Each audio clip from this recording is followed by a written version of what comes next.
Secretary Blinken, the entire Pacific leaders are happy that you are here. We look forward to discussions later today.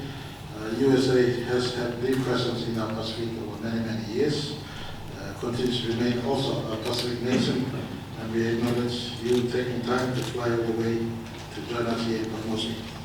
The last time we together met was in Washington, where the President was kind enough to host an unprecedented meeting of the Pacific Island leaders with you at Washington. And we have fond memories of our engagement also at the White House.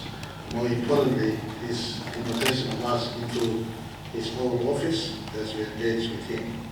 USA and Pacific have been friends. Again, you are a Pacific nation. We have on the table all leaders of Pacific with us. Leadership may come and go or be replenished through the democratic process, we all know, but Pacific and US will forever remain here. Earlier this morning, I did indicate to Prime Minister Modi that the entire globe, what we have as our Mother Earth, the entire globe, the space in the globe, 1/3 of the ocean, 1/3 of the space, 1/3 of the airspace is really occupied by the Pacific nations sitting with you here today. And you say in our waters yourself, as a Pacific nation, understands exactly where we are. The issues we face in our region, our exposure to climate change, and the capacity it has, our exposure to the consequence of geopolitics, our exposure to the consequence of distant war like Ukraine and Russia, that we import inflation and import balance to our own small economies. This exposes has a huge toll on the survival of the people of the high seas, the people of the Pacific. We call ourselves the blue continent because our richness of our ocean provides life, not just to ourselves, but life to the entire planet Earth. Our waters are a great carbon sink. Our forest is a great carbon sink and replenishes Earth of the important oxygen and the process of cleansing that takes place for Earth's balance of the natural and the ecological and natural order that God has created us with. You are here amongst friends. I just have to be frank and fair up front, speaking for my compatriots here. I did indicate to you a little bit earlier. We appreciate the contact, the personal contact we made in Washington.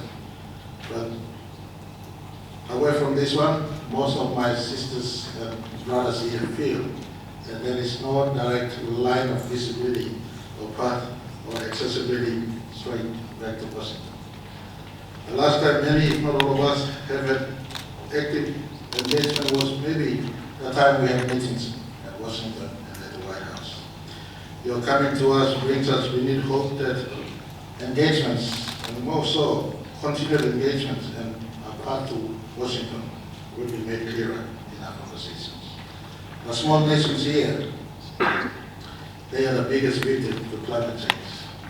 It's not in their doing, but they're the biggest victim. Earlier today we proposed not to resettlement, but reconstruction of life in their islands. A little contribution from the biggest carbon footprint holders on planet Earth.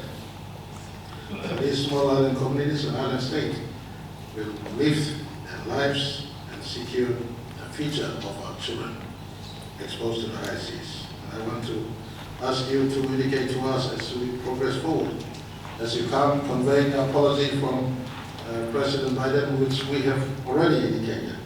He couldn't find the time, and we know very well the domestic issues that you face. We all are politicians. We are exposed to the ugly side of politics, and he has every right to go back to attend to those issues. But you are his operations man. You have to indicate to us how we can relate to Washington on an everyday basis. And we don't need to be stepping office or this step the President's office. But some of the commitments you've made, but more importantly, some of the shared partnership that we could work together on an everyday basis to ensure Pacific and USA remain static in where we're supposed to be